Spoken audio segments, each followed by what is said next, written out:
केंद्रीय कैबिनेट ने नई शिक्षा नीति को मंजूरी दे दी है। 34 साल बाद देश में नई शिक्षा नीति लागू की गई है और इसे मंजूरी दे दी गई है। आज कैबिनेट की बैठक हुई और कैबिनेट की बैठक में नई शिक्षा नीति को मंजूरी, साथ ही मानव संसाधन विकास मंत्रालय जो अब तक था उसका भी नाम बदला गया है और अब उसे शिक्षा मंत्रालय कहा जाएगा। यानी कि जो अब तक ह्यूमन रिसोर्स मिनिस्ट्री यानी मानव संसाधन मंत्रालय को जो पहचान थी, अब उसकी पहचान शिक्षा मंत्रालय से होगी। शुरुआत में इस मंत्रालय का नाम शिक्षा मंत्रालय ही था, लेकिन 1985 में इसे बदलकर मानव संसाधन मंत्रालय कर दिया गया था। अब यूनिवर्सिटीज ऑफ उच्च शिक्षण संस्थानों में प्रवेश के लिए कॉमन एंट्रेंस एग्जाम होगा। वहीं सभी सरकारी और निजी उच्च शिक्षण संस्थानों के लिए एक तरह के मानक होंगे। छठी कक्षा के बाद से ही वोकेशनल एजुकेशन की शुरुआत की जाएगी।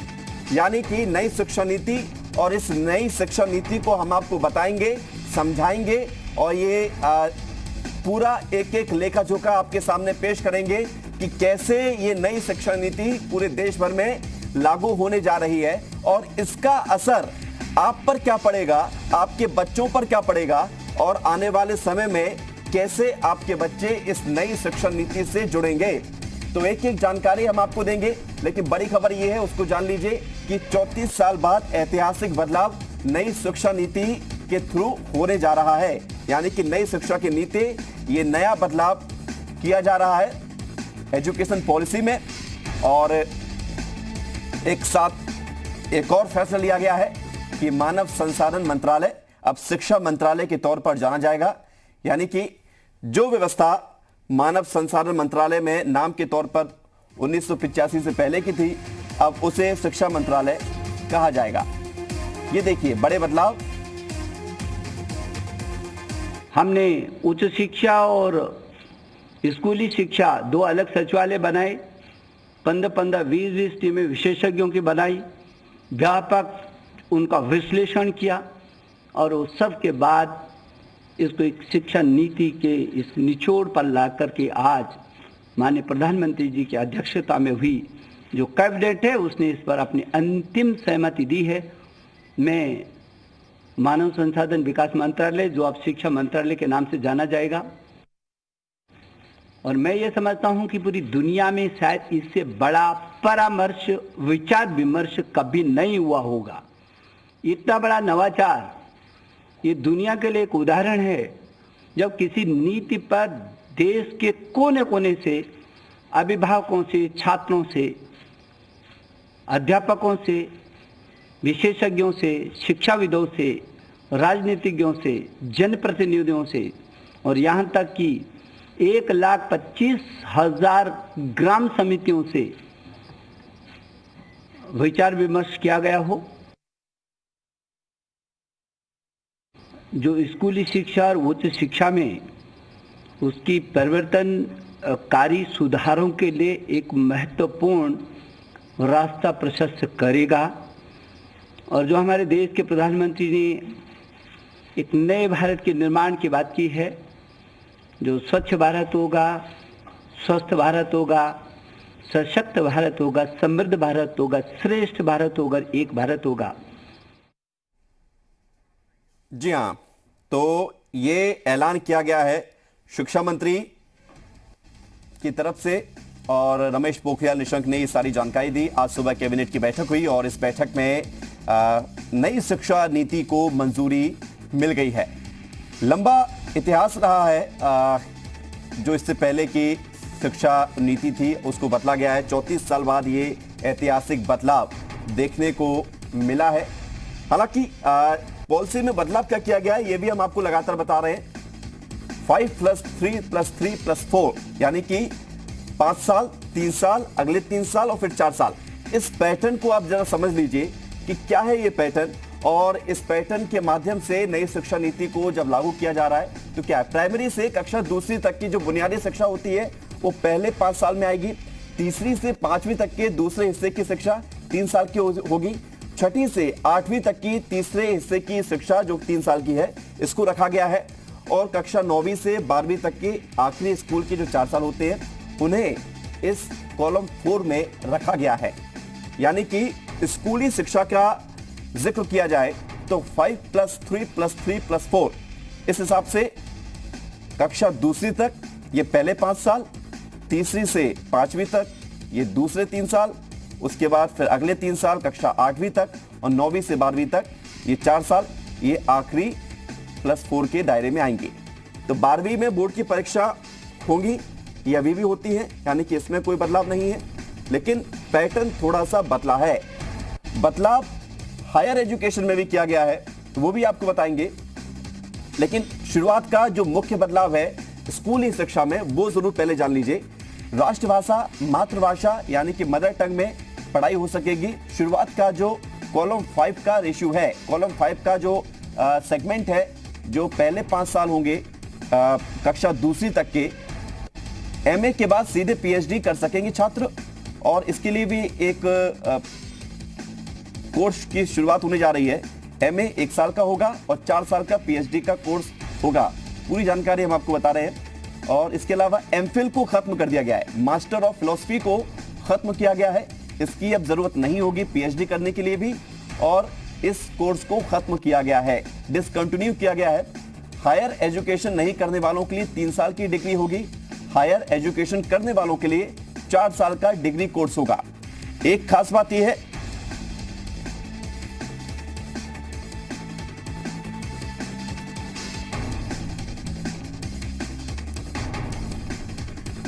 और हमारे साथ निशित राय जी जुड़ रहे हैं, ये पूर्व वाइस चांसलर हैं। स्वागत है सर आपका। और आपने ये नई शिक्षा नीति के बारे में जाना भी होगा।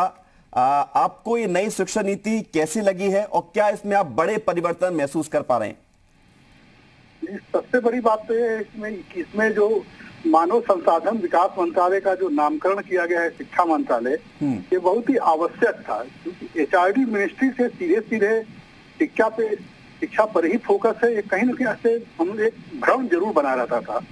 तो सबसे पहले तो सरकार बधाई की पात्र है कि उसने मानव संसाधन विकास मंत्रालय का नामकरण शिक्षा मंत्रालय के नाम से किया। इससे कहीं न कहीं दिखता है कि अब मंत्रालय शिक्षा पर ही फोकस है।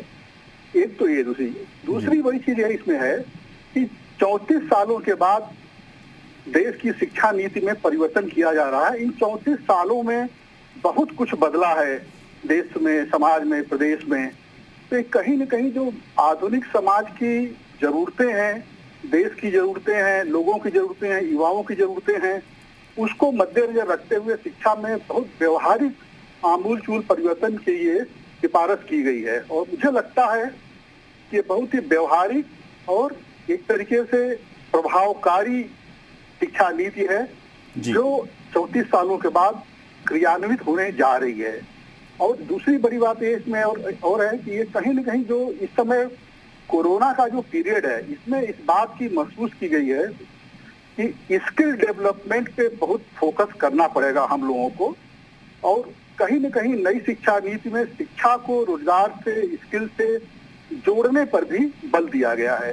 साथ साथ जो टाइम फ्रेम कम किया गया है शिक्षा का, जो हम लोगों का एक डिग्री कोर्स का या पीजी का या हम लोगों का मातृभाषा में शिक्षा का या एमए के बाद सीधे पीएचडी कर रखने की जो जरूरत थी। जैसे अभी तक क्या था कि पीएचडी के लिए जेएनयू वगैरह में 2 साल का एमफिल करना जरूरी था, जिसकी कोई बहुत जरूरत नहीं थी।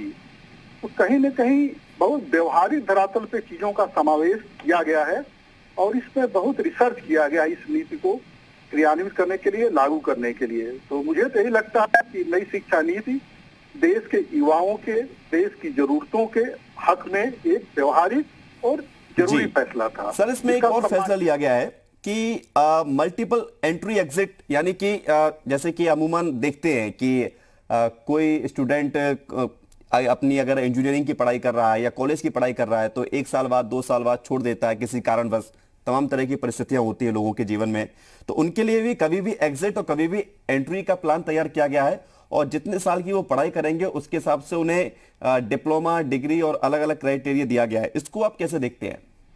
नहीं, बहुत ही जरूरी एक चीज था, जिसे मैं आपको छोटा सा एक एग्जाम्पल बता रहा हूँ।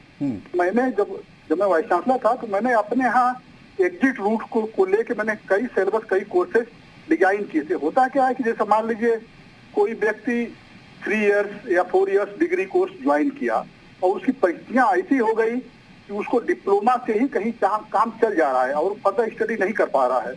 तो एग्जिट रूट होने से उसकी 2 साल की पढ़ाई बर्बाद नहीं होगी, बेकार नहीं जाएगी, कहीं न कहीं तो उसको एक ऐसा सर्टिफिकेट जरूर मिल जाएगा डिप्लोमा का, पीजी डिप्लोमा का, डिग्री का, जिससे कि उसको कहीं न कहीं एक बेहतर निर्णय लेने में अपने हद से मदद मिलेगी। तो एग्जिट रूट का होना तो बहुत ही एक अच्छा प्रस्ताव है जिसका स्वागत करना चाहिए सभी को। जी अच्छा सर, एक चीज और है कि कक्षा दूसरी तक मातृभाषा मदर टंग में पढ़ाई के लिए व्यवस्था दी गई है। इसकी आप क्या जरूरत महसूस करते हैं? इसको लेकर क्यों पॉलिसी में इसको शामिल किया गया है? देखिए, मातृभाषा में पढ़ाई तो होना ही चाहिए, तो कम से कम प्राइमरी एजुकेशन तक बहुत जरूरी है, इसलिए कि लड़का जो प्राइमरी स्टेज पे अपनी मातृभाषा में बेहतर ढंग से कम्युनिकेट कर सकता है, उसको माँ हो, पिता हो, परिवार के लोग हो, जो कि मातृभाषा का ही घर में प्रयोग होता है, तो उसमें यदि प्राइमरी एजुकेशन मिलेगा तो ये निश्चित रूप से लड़के के लिए बेहतर रहेगा, उसकी ग्राह्यता बढ़ेगी। वनस्पति ऐसी भाषा में जिसमें वो फेमिलियर न हो, तो कहीं न कहीं ये आवश्यक है और इसको सरकार ने लिया है, एक अच्छा प्रशंसनीय कदम है कि मातृभाषा में भी शिक्षा दें। बिल्कुल, ये सारे फैसले लिए गए हैं और बहुत शुक्रिया आपका डॉक्टर निशित राय जी हमारे साथ जुड़ने के लिए। अब हमारे साथ प्रोफेसर बीपी शर्मा जी जुड़ रहे हैं, वाइस चांसलर हैं गौतम बुद्ध यूनिवर्सिटी के। सर स्वागत है आपका जी उत्तर प्रदेश उत्तराखंड में। धन्यवाद, आपके सभी श्रोताओं का अभिवादन। जी सर, नई एजुकेशन पॉलिसी जिसे आज मंजूरी मिली है, आपने इसके बारे में जानकारी भी जुटाई होगी, आप कैसे देखते हैं इसको? मुझे लगता है देश में जो आज की तारीख में 3 समस्याएं शिक्षा की है। एक तो क्वालिटी एंड इनोवेटिवनेस में हम बहुत पिछड़े थे, ग्लोबल इनोवेशन इंडेक्स में हम 52nd रैंक पे आते थे। तो एक तो यह जो इनोवेशन बेस्ड यूनिवर्सिटीज को अलग करके और हमारी एजुकेशन में क्वालिटी एंड इनोवेटिवनेस इंप्रूव हो। दूसरा, जैसा अभी आप बात कर रहे थे मातृभाषा में शिक्षण या और भी हमारी सारी क्षेत्रीय भाषाओं को महत्ता और अन्य भी ऐसे बहुत सारे, it would integrate our national ethos with education. हमारी शिक्षा अभी तक की था कि हमारे नेशनल इथोस से डिसजंक्ट होती जा रही थी, तो उसे जोड़ने का काम करेगी। और दूसरा, इसमें मॉरल बेस्ड टीचिंग की भी बहुत सारी बात की है, तो it would be able to ingrain ethics and values in the conduct and behaviour of the passing out students. मतलब ये 3 जो इससे मुझे एडवांटेजेस दिखते हैं। और दूसरा, आप जो उससे पहले प्रश्न किया था कि मातृभाषा में शिक्षण, मैं आपसे निवेदन करूं कि अमेरिका से लेके अफ्रीका से लेके अनेक लॉन्गिट्यूडनल स्टडीज हुई है, जिसमें मतलब 5-5, 7-7 लाख स्टूडेंट्स का 8-8, 10-10 साल तक ये स्टडी किया है कि मातृभाषा में और किसी अन्य भाषा में शिक्षण की प्रभावशीलता क्या होती है। तो पूरे दुनिया भर में जितने अध्ययन हुए हैं उनमें मातृभाषा में शिक्षण से उसकी लर्निंग काफी इंप्रूव्ड होती है। जी, लेकिन प्रोफेसर साहब, सवाल एक ये बनता है यहां से कि मातृभाषा में यदि कोई बच्चा पढ़ाई करेगा शुरुआत के 5 साल, तो उसके बाद यदि उसको बाद में अपनी लैंग्वेज चेंज करनी है पढ़ाई के लिए, यदि किसी ने हिंदी में पढ़ाई की है उसको इंग्लिश मीडियम में जाना है, किसी और लोकल लैंग्वेज में पढ़ाई की है उसको किसी और में जाना है, तो क्या ये उतना आसान होगा? हाँ, मुझे देखिए, आज अगर किसी का रशिया में या फ्रांस में अभी भी अगर उसका इंजीनियरिंग फर्स्ट ईयर में एडमिशन होता था, तो वो 6 महीने में रशियन या फ्रेंच सीख के, और ऐसे भी विद्यार्थी होते हैं जो वहाँ टॉप करते हैं। तो कोई लैंग्वेज, एक भाषा में अगर उसकी सिद्धता है, क्या होता है, मैं आपको अगर मान लीजिए मुझे कोई बात इंग्लिश में कही जा रही है, तो पहले मेरा ब्रेन उसे हिंदी में ट्रांसलेट करेगा, फिर वो इंटरप्रेट करेगा, फिर उसके बाद वो इंग्लिश में ट्रांसलेट करेगा, फिर मैं स्पीक आउट करूंगा। इसमें बच्चे के छोटे मन पे इतना बोझ होता है कि उसका मेंटल डेवलपमेंट रुक जाता है। अदरवाइज मातृभाषा में शिक्षण से उसका बौद्धिक विकास इतना अच्छा होगा कि वो इस प्रकार से आगे चलकर आगे की कक्षाओं में इंग्लिश बहुत अच्छे से सीख लेगा। हमने भी अपने 6th स्टैंडर्ड से ही इंग्लिश सीखना शुरू किया था, उसके बाद में हमारा इंग्लिश मीडियम रहा और हमें आज भी कहीं कोई दिक्कत नहीं होती है इंग्लिश में कन्वर्सेशन में। जी अच्छा सर, एक बात और है, इसमें एमफिल को लेकर कहा गया है कि अब ये डिसकंटिन्यू है और एमफिल की जरूरत पीएचडी में भी नहीं होगी, तो इससे कितना फायदा मिलेगा बच्चों को? मुझे लगता है ये एक बीच में ऐसा भी कर दिया था कि without MPhil one can not do PhD, लेकिन चूंकि एक तरह से PhD is also training in research methodology, और एमफिल भी लगभग वही है कि it is orientation with the research methodology.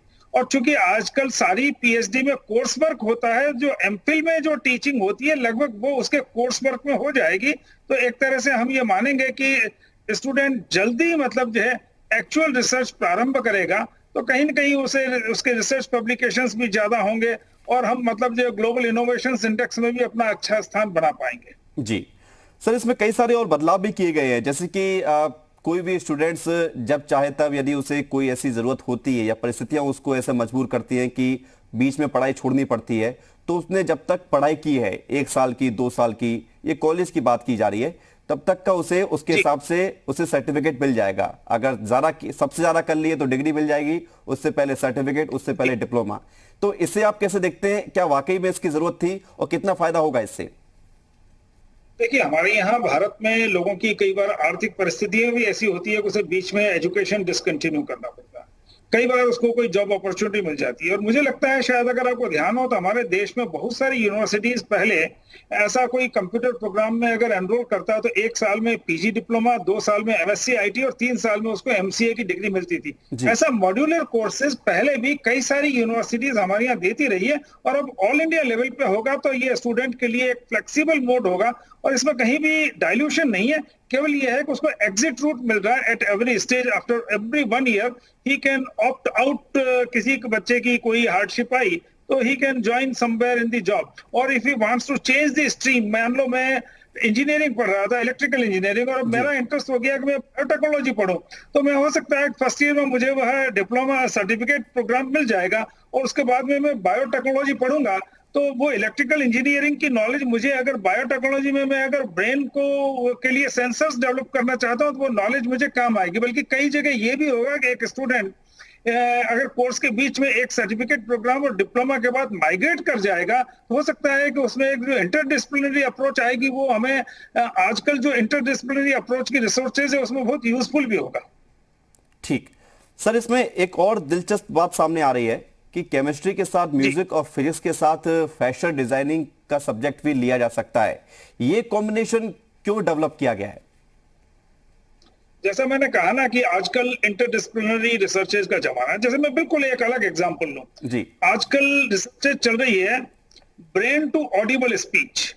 अब इलेक्ट्रिकल इंजीनियरिंग के लोग जो है इस तरह के सेंसर्स डेवलप करते हैं जो ब्रेन के न्यूरॉन्स में जो इलेक्ट्रिकल इंपल्सेस को स्टडी कर सकते हैं।